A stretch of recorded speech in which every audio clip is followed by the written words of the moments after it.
नमस्कार। देखिए, आज के इस वीडियो में हम जानेंगे विधानमंडल के बारे में। विधानमंडल जो सभी राज्यों में होता है उसके बारे में हम आज के इस वीडियो में पढ़ेंगे। तो चलिए अब वीडियो को शुरू करते हैं। तो देखिए, किसी भी राज्य में कानून बनाने का काम करता है उस राज्य का विधानमंडल। यानी विधानमंडल जो है वह राज्यों में कानून बनाने की संस्था है। विधानमंडल के 3 अंग होते हैं: विधानसभा, विधान परिषद और राज्यपाल। ये तीनों विधानमंडल के अंग होते हैं। विधानमंडल के सदन जो होते हैं वह 2 सदन होते हैं, विधानसभा और विधान परिषद।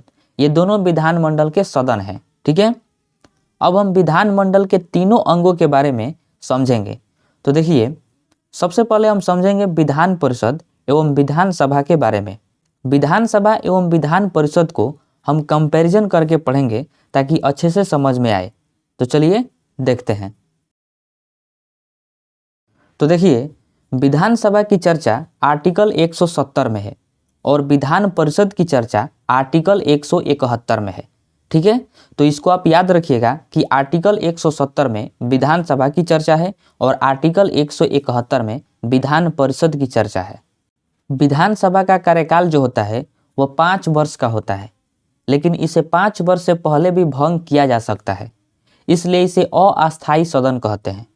विधानसभा को अस्थायी सदन कहा जाता है क्योंकि यह 5 वर्ष से पहले भी भंग हो सकता है, लेकिन विधान परिषद जो है वो कभी भी भंग नहीं हो सकता, इसलिए विधान परिषद को अस्थायी सदन के नाम से भी जाना जाता है। देखिए, विधानसभा भंग हो सकता है, इसके कारण इसे निम्न सदन भी कहते हैं विधानसभा को, और विधान परिषद कभी भी भंग नहीं हो सकता है, इसलिए इसे उच्च सदन के नाम से भी जाना जाता है विधान परिषद को। तो इसको आप याद रखिएगा। विधानसभा का सदस्य बनने के लिए न्यूनतम आयु जो है वो 25 वर्ष होनी चाहिए या फिर 25 वर्ष से अधिक होनी चाहिए, तभी आप विधानसभा के सदस्य बन सकते हैं। इसलिए विधानसभा को युवाओं का सदन कहा जाता है क्योंकि इसमें न्यूनतम आयु जो है 25 वर्ष है। और विधान परिषद में सदस्य बनने के लिए न्यूनतम आयु जो है वो 30 वर्ष होनी चाहिए या फिर 30 वर्ष से अधिक होनी चाहिए।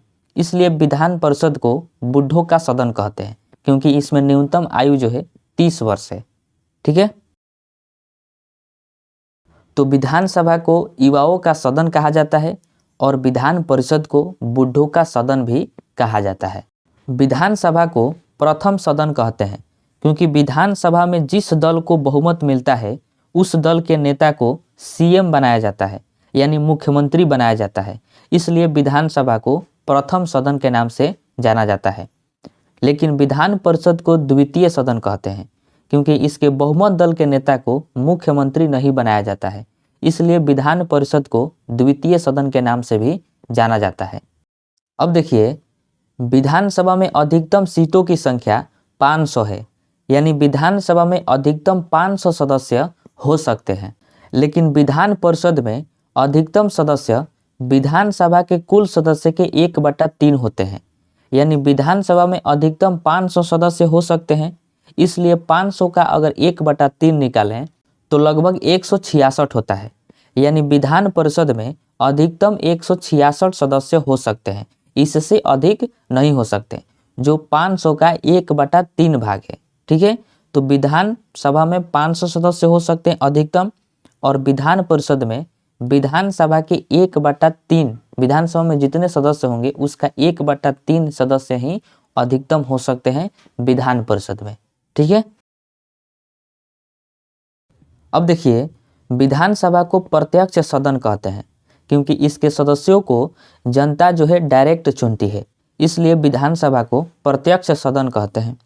और विधान परिषद को अप्रत्यक्ष सदन कहते हैं क्योंकि विधान परिषद के सदस्यों को जनता डायरेक्ट नहीं चुनती, इसलिए इसे अप्रत्यक्ष सदन कहते हैं। तो सवाल यह उठता है कि विधान परिषद के सदस्यों का चुनाव कैसे होता है। तो देखिए, विधान परिषद के सदस्यों का चुनाव जो है वो 5 श्रेणियों में होता है। पहला श्रेणी में 1/3 सदस्यों को विधानसभा चुनती है, यानी विधानसभा के सदस्य विधान परिषद के 1/3 सदस्यों को चुनते हैं। ठीक है, और फिर 1/3 सदस्यों को स्थानीय निकाय के सदस्य चुनते हैं, यानी पंचायतों के जो मुखिया होते हैं वह भी विधान परिषद के 1/3 सदस्यों को चुनते हैं। और जो राज्यपाल होता है वह विधान परिषद के 1/6 सदस्यों को मनोनीत करता है। यानी विधान परिषद के 1/6 सदस्य राज्यपाल द्वारा मनोनीत होते हैं और विधान परिषद के 1/12 सदस्यों को शिक्षक चुनते हैं। यानी टीचर के द्वारा 1/12 सदस्य चुने जाते हैं तथा पुनः विधान परिषद के 1/12 सदस्यों को ही 3 साल पूर्व स्नातक पास विद्यार्थी चुनते हैं। यानी वैसे विद्यार्थी जो 3 साल पहले ही स्नातक पास हो चुके हैं यानी ग्रेजुएट हो चुके हैं, तो वैसे विद्यार्थी विधान परिषद के 1/12 सदस्यों को चुनते हैं। ठीक है, अब आइए इसको हम एग्जाम्पल से समझते हैं।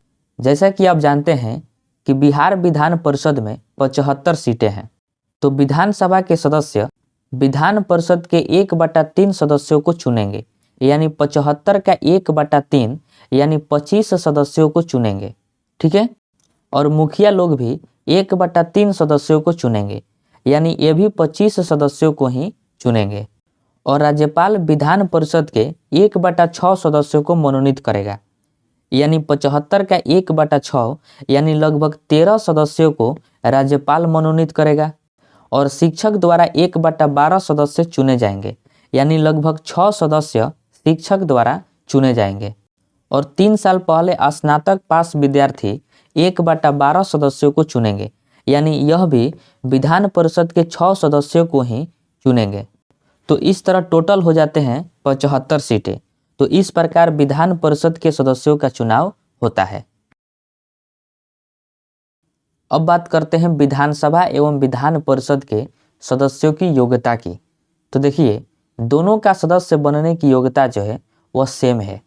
भारत का नागरिक हो, पागल न हो, दिवालिया न हो और ना ही किसी लाभ के पद पर हो। और विधानसभा का सदस्य बनने की न्यूनतम आयु जो है वो 25 वर्ष या फिर 25 वर्ष से अधिक होनी चाहिए। और वही विधान परिषद के सदस्य बनने की न्यूनतम आयु 30 वर्ष या फिर 30 वर्ष से अधिक होनी चाहिए। तो ये सब कंडीशन है विधानसभा एवं विधान परिषद के सदस्य बनने की।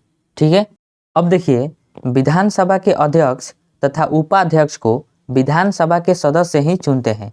यानी विधानसभा के सभी सदस्य अपने अध्यक्ष और उपाध्यक्ष को चुनते हैं और विधानसभा के सदस्य ही प्रस्ताव पारित करके अध्यक्ष तथा उपाध्यक्ष को हटा सकते हैं। और विधान परिषद के भी सभापति और उपसभापति को विधान परिषद के सदस्य ही चुनते हैं और विधान परिषद के सदस्य ही प्रस्ताव पारित करके सभापति एवं उपसभापति को हटा सकते हैं। ठीक है, तो विधानसभा के अध्यक्ष एवं उपाध्यक्ष को विधानसभा के सदस्य ही चुनते हैं और वही अध्यक्ष एवं उपाध्यक्ष को हटाते हैं। और विधान परिषद के भी सभापति एवं उपसभापति को विधान परिषद के ही सदस्य चुनते हैं और वही उनको हटाते हैं। विधानसभा के सदस्यों को मेंबर ऑफ लेजिस्लेटिव असेंबली कहते हैं, यानी MLA कहते हैं। और विधान परिषद के सदस्यों को मेंबर ऑफ लेजिस्लेटिव काउंसिल कहते हैं, यानी MLC कहते हैं। आई होप कि आपको ये पूरा समझ में आ गया होगा। अब मिलते हैं अगले वीडियो में।